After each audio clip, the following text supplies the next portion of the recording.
Jake Morrison checked his watch as the transport ship approached Kepler Station. The massive trade hub floated in the darkness of space like a metal city among the stars.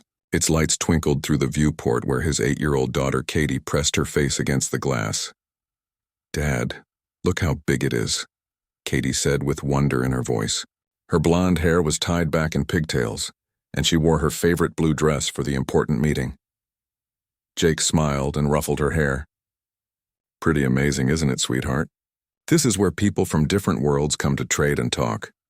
The diplomatic mission to meet with the Vorthak Empire was supposed to be routine. Jake had done dozens of these meetings before. The Vorthak wanted to discuss trade routes through human space, and the humans needed access to their mineral-rich worlds. It should have been simple negotiations that would benefit both species. Katie was on school break, and Jake's wife had suggested she come along to see how diplomacy worked. The girl was smart and curious about everything. Jake thought it would be educational for her to see how different species got along in the galaxy. Dr. Lisa Campbell sat across from them reviewing her medical scanner readings. "All our biosigns look good for the meeting, Jake. The Vorthak atmosphere mix should be fine for humans." Ben Rodriguez looked up from his communication console. "Kepler Station confirms our docking in Bay 7. The Vorthak delegation arrived 2 hours ago." Jake nodded and gathered his papers. The trade proposal was fair and reasonable. Humans would get mining rights to 3 asteroid belts in Vorthak space, while the Vorthak could use human shipping lanes to reach the outer rim markets. Both sides would profit, and it would strengthen peace between their peoples. The docking procedure went smoothly, and soon they were walking through the station corridors. Kepler Station was neutral territory where all species could meet safely. The hallways bustled with activity as traders from dozens of worlds conducted business. Katie stayed close to her father, but her eyes were wide with excitement. She had never seen so many different alien species before. Tall, blue-skinned Zentari walked past carrying energy crystals.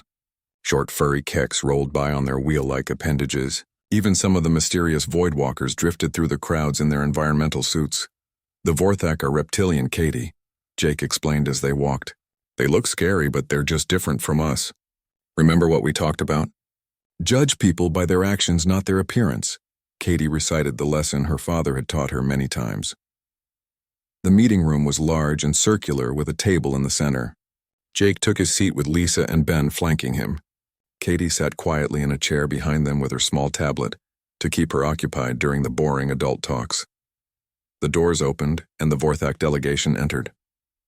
Jake had seen pictures, but meeting them in person was still impressive. They stood nearly 8 feet tall with dark green scales covering their bodies. Their heads were elongated with yellow eyes and rows of sharp teeth. Claws extended from their 4-fingered hands. War Chief Zethkar led the group. His scales were darker than the others and bore scars from many battles. He wore armor decorated with the bones of defeated enemies. The other 3 Vorthak were similarly intimidating warriors rather than diplomats. "Humans," Zethkar said in a deep, growling voice. "You are smaller than I expected." Jake stood and offered a polite bow. "War Chief Zethkar, I am Lieutenant Commander Jake Morrison. Thank you for meeting with us today." Zethkar did not return the gesture. Instead, he looked around the room with obvious disdain. "Your kind send a single warrior and bring a hatchling to important talks. This shows how weak you are." "My daughter is here to observe and learn," Jake said calmly. "Shall we discuss the trade agreements?" The negotiations began poorly and got worse. Zethkar demanded exclusive mining rights to 5 human colonies, including their most productive worlds. He wanted unrestricted military passage through all human space. The terms were completely one-sided and unreasonable. "These terms are not acceptable," Jake said firmly but politely. "We need arrangements that benefit both our peoples." Zethkar slammed his clawed fist on the table. "You humans think you can bargain with the Vorthak Empire. We take what we want from weak species." "We're not weak," Jake replied. "We're offering fair trade that helps everyone." "Fair?" Zethkar stood to his full intimidating height. "Your species lives in soft comfort while real warriors conquer the galaxy. You send one male and hide behind diplomacy because you cannot fight." The other Vorthak made rumbling sounds that might have been laughter. They clearly agreed with their leader's assessment of human weakness. Jake kept his voice steady. "We believe cooperation works better than conquest. Perhaps we should take a break and reconsider our positions." "No," Zethkar said. "You will accept our terms or face the consequences." Katie had been quietly working on her tablet, but the loud voices made her look up. She saw the big reptilian aliens looming over her father and felt scared. One of them was pointing a clawed finger at Jake and speaking in an angry tone. "Dad?" Katie said in a small voice.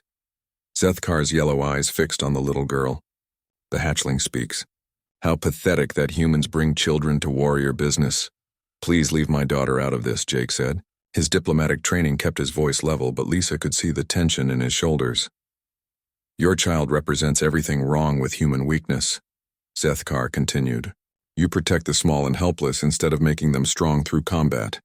Katie stood up from her chair. "My dad isn't weak. He's brave and smart and helps people." The war chief turned his full attention to the 8-year-old girl. "Brave? Your father cannot even protect one small hatchling." In one swift motion, Zethkar backhanded Katie across the face. His claws raked across her cheek, leaving 4 deep gashes.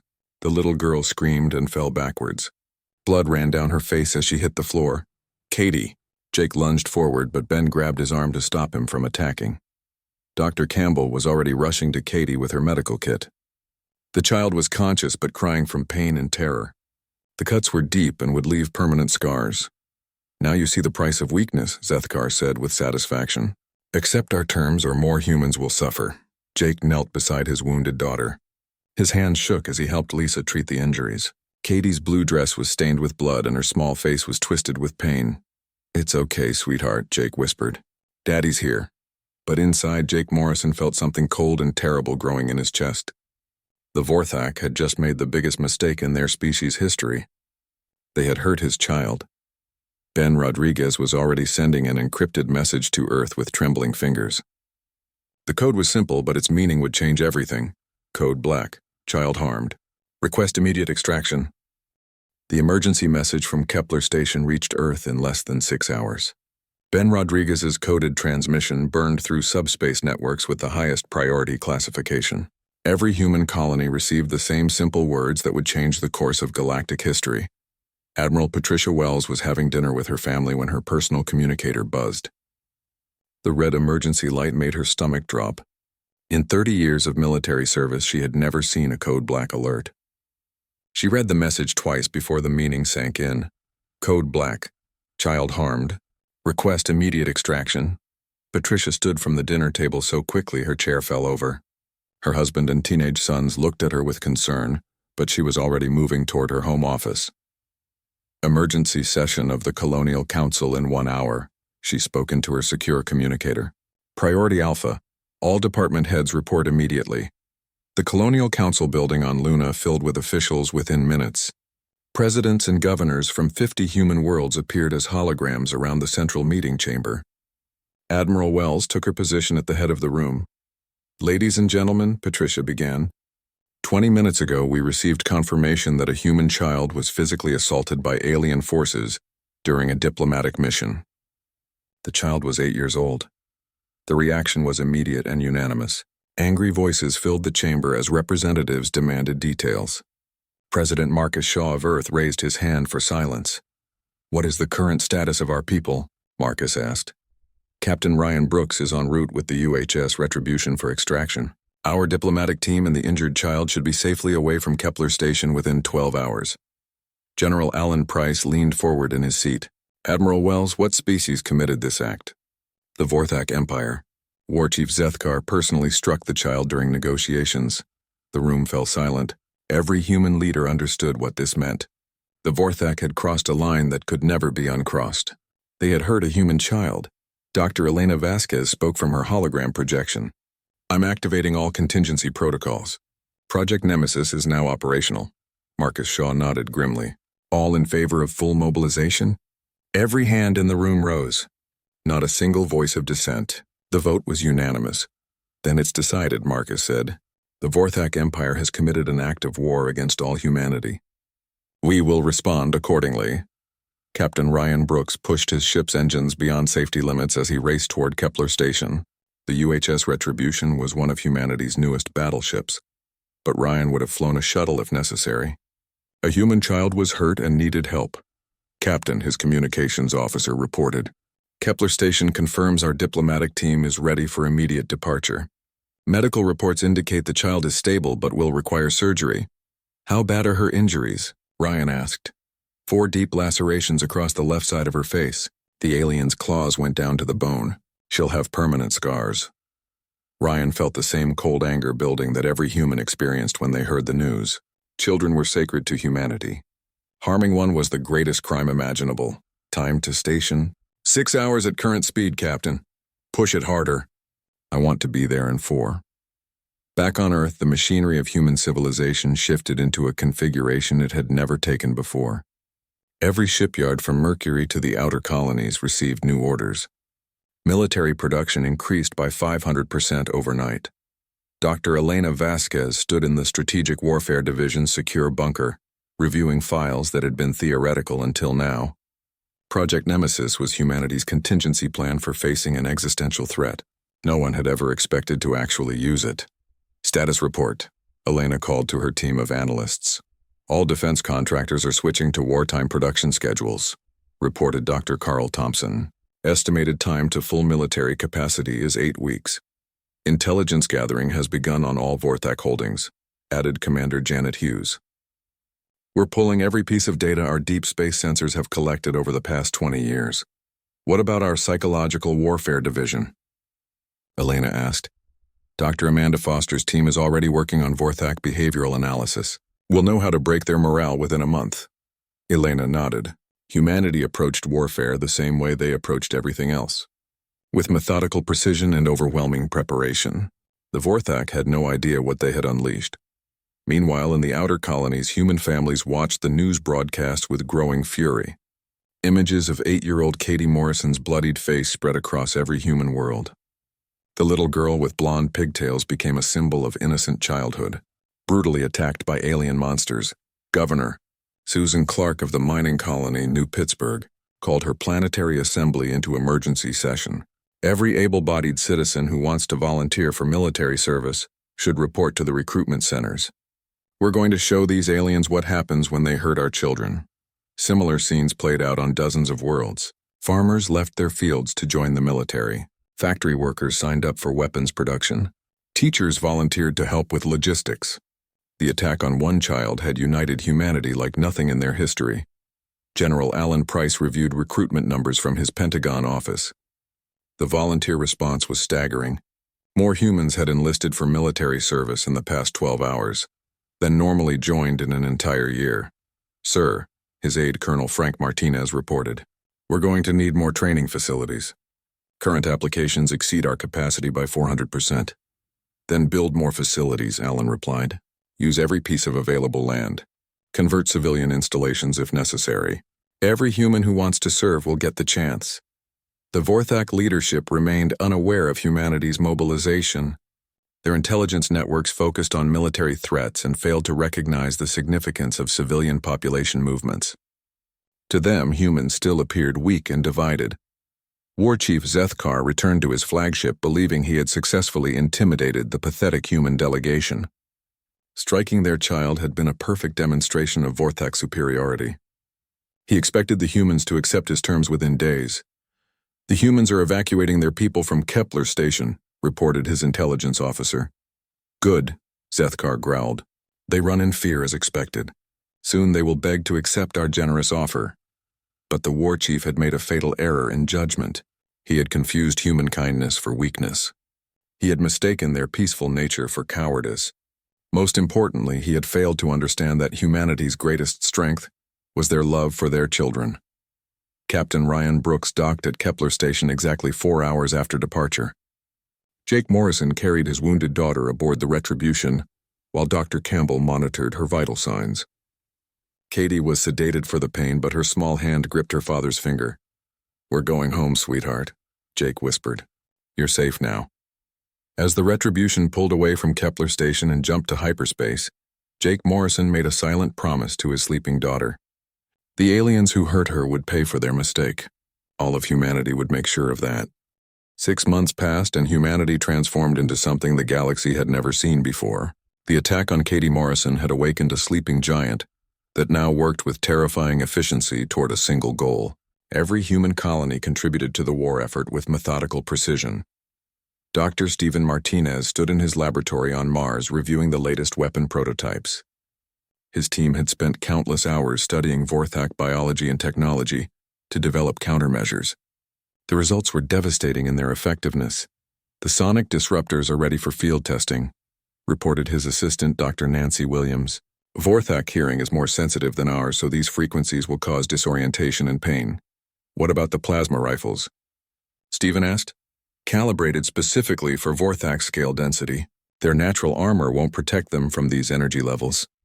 Stephen nodded and moved to the next station where his weapons team worked on starship armaments. Status on the new torpedoes? The molecular disintegration warheads are complete, said engineer Tom Davis. They'll punch through Vorthak ship hulls like paper. Every human scientist had volunteered their expertise for the war effort. Physicists developed new energy weapons while biologists created targeted chemical agents. Computer specialists designed artificial intelligence systems to control automated weapons. The combined intellectual power of humanity focused on a single target. Captain Amy Foster supervised construction at the automated war factories floating in the asteroid belt beyond Jupiter. Massive industrial complexes had been built in 6 months that normally would have taken years to complete. Robot workers labored around the clock producing ships and weapons. Production report. Amy called to her operations chief. We're completing 12 new battleships per week, Captain, replied Commander Bill Jackson. Frigate production is at 40 units weekly. Drone fighter construction exceeds 1,000 per day. And ammunition? Plasma torpedoes, kinetic penetrators, and fusion warheads are being manufactured faster than our projections. We have enough firepower to level entire star systems. Amy looked out at the massive construction yards stretching to the horizon.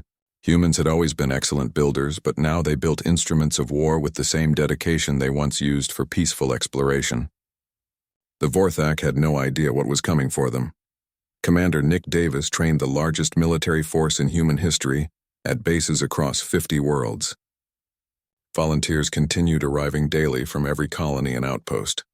The attack on Katie Morrison had motivated ordinary citizens to become soldiers. Report. From Training Base 7, announced his communications officer, Lieutenant Carol Phillips, 200,000 new recruits completed basic training this week, sir. They're requesting assignment to active duty units. And our veteran units? All experienced military personnel have completed advanced combat training. They're ready for deployment. Nick reviewed the training statistics with satisfaction. Human soldiers learned quickly and adapted to new situations better than most species. They also fought with determination that came from knowing they protected their families and children. What's the status on our special forces teams? Nick asked. The elite units have finished training in Vorthak combat tactics. They know enemy weak points and how to exploit them. Meanwhile, Grace Thompson worked deep in Vorthak space, gathering intelligence that would prove crucial to humanity's plans. She had infiltrated their territory, using a modified merchant vessel and false identification. Her mission was to map every Vorthak military installation and population center. Grace's ship drifted silently through the outer system of the Vorthak homeworld, taking detailed sensor readings. Her advanced scanners recorded defensive positions, fleet movements, and communication networks. The data would allow human forces to strike with surgical precision. Computer, begin transmission to Earth. Grace whispered into her secure communicator. Intelligence Package 7 ready for upload. The encrypted data burst shot across space carrying vital information about Vorthak military capabilities. Human planners would use this intelligence to identify the most effective targets for their coming assault. Grace had spent months studying Vorthak society and discovered their greatest weakness. They were a warrior culture that respected only strength and despised what they considered weakness. This pride would be their downfall. Colonel Sam Mitchell developed the psychological warfare campaign from his office in the basement of Military Command.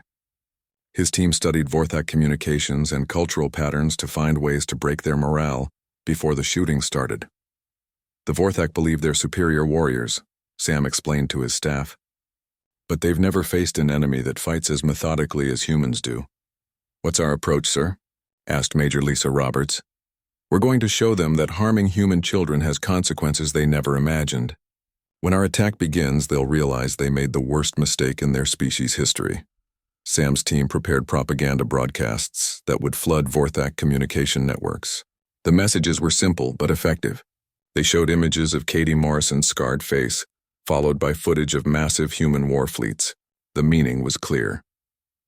Back on Earth, Katie Morrison recovered from her surgery, but the scars remained visible on her left cheek. The little girl had become famous throughout human space as the symbol of alien brutality. Her image appeared on recruitment posters and military banners. Jake Morrison visited his daughter every day at the medical facility. Katie was brave and rarely complained about the pain, but he could see the fear in her eyes when she looked in mirrors. The Vorthak had stolen his child's innocence and sense of safety. "Dad, why did that alien hurt me?" Katie asked during one of his visits. Jake struggled to explain in terms an 8-year-old could understand.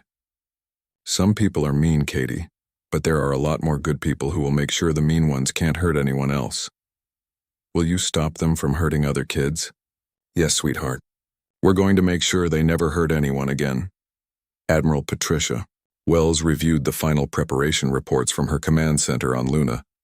Every aspect of humanity's war machine was ready for deployment. Ships, weapons, soldiers, and intelligence all waited for her order to begin the attack. "Fleet status, Admiral," reported her operations officer, Captain John Harper. "All battle groups report ready for immediate deployment. We have over 10,000 ships assembled and waiting. Troop readiness? 2 million soldiers equipped and trained for planetary assault operations. Support units are prepared for extended campaigns." Patricia looked at the tactical displays showing human forces positioned throughout space. In 6 months, humanity had built the most powerful military force in galactic history. All because one alien creature had struck a human child. "Communications. Send message to all fleet commanders," Patricia ordered. "Operation begins in 72 hours. Target the Vorthak Empire. No mercy, the Vorthak still had no idea what was coming. Their intelligence services reported increased human military activity, but dismissed it as normal defensive preparations. They believed humans were too weak and divided to pose any real threat.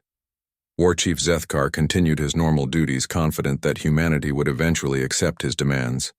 The memory of striking the human child still brought him satisfaction. He had shown the weak species their place in the galactic order, but the War Chief's arrogance had sealed his fate and the fate of his entire empire. Humanity was coming, and they brought with them 6 months of methodical preparation and unlimited fury. The Vorthak would learn too late that some lines should never be crossed. The human assault began without warning on a quiet Tuesday morning in Vorthak space.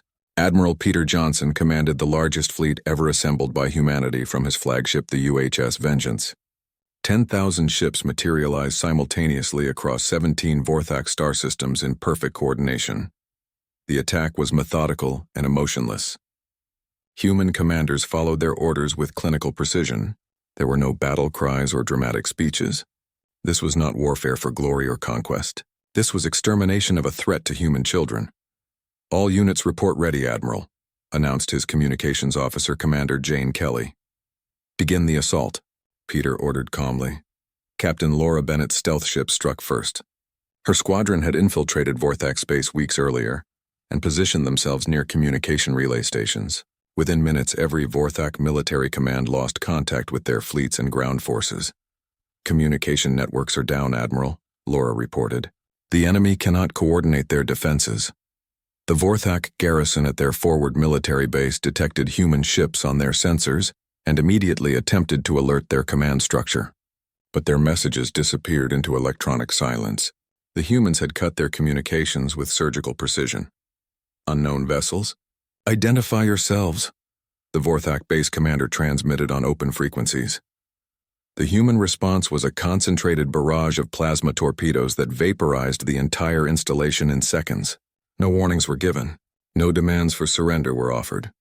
The humans had come to eliminate a threat, and they proceeded with terrifying efficiency. Major Tony Williams led the first ground assault on the Vorthak Military Academy planet. His troops landed in drop pods during the initial bombardment and immediately engaged the confused defenders. The Vorthak had never faced human soldiers before, and their tactics proved devastatingly effective. "Target the command structures first," Tony ordered his squad leaders. "Then eliminate all military personnel and equipment." Human soldiers moved through Vorthak positions like ghosts.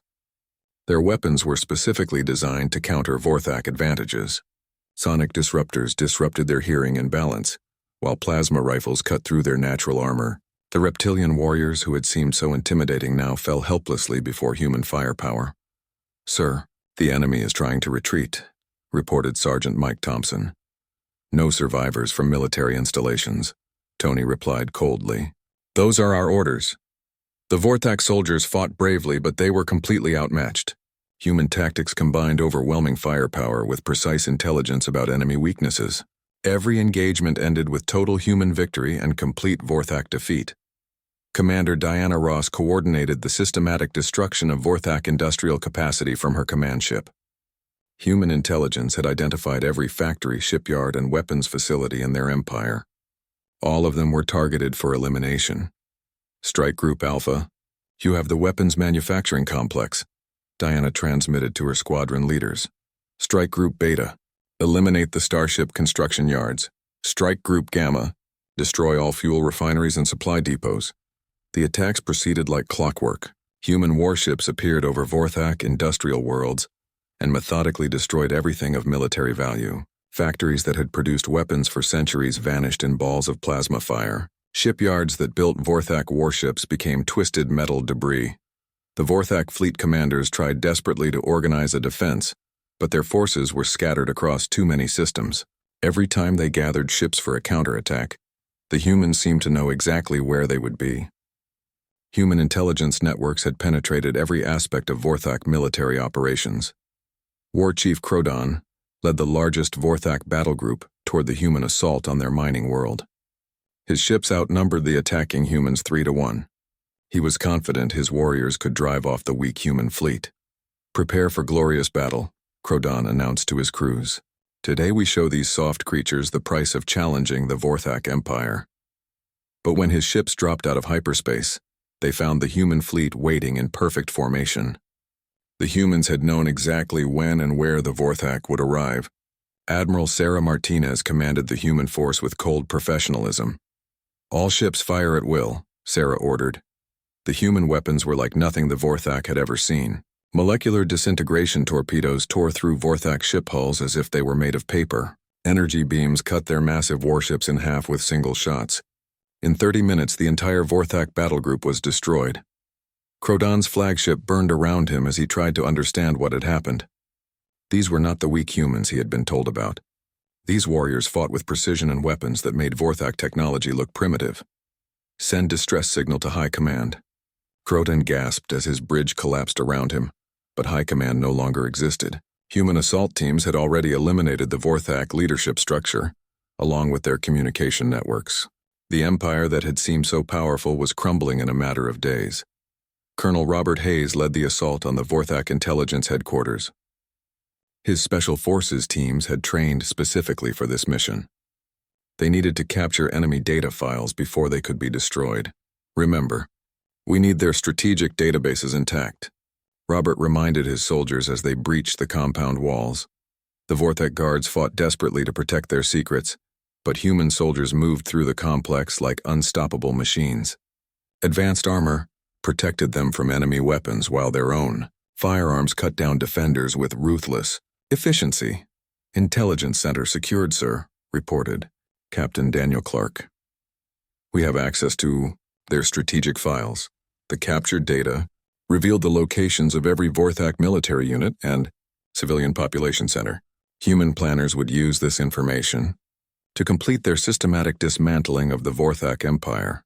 Back in human space, Jake Morrison watched news reports of the assault with his daughter Katie. The little girl sat quietly as footage showed human fleets destroying Vorthak positions across their territory.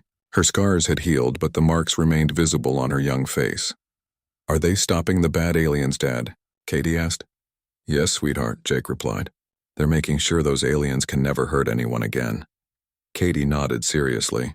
She was only 8 years old, but she understood that something terrible had happened because of what was done to her. The whole human race was fighting to protect her and all the other children in the galaxy.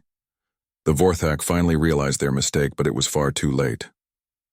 Their empire was being systematically destroyed by an enemy they had fatally underestimated. Emergency broadcasts from surviving commanders begged for mercy and offered surrender. But humanity's response was silence, followed by continued military action. There would be no negotiations with creatures who harmed human children. The assault continued with methodical precision until every Vorthak military installation was eliminated. War Chief. Sethkar watched from his fortress on the Vorthak homeworld as reports came in of defeat after defeat. The humans had appeared everywhere at once with overwhelming force and superior technology. His mighty empire was falling apart in days. How is this possible? Sethkar roared at his remaining advisors. The humans are weak traders and diplomats. But even as he spoke, human ships appeared in the skies above his world. The final phase of humanity's revenge was about to begin.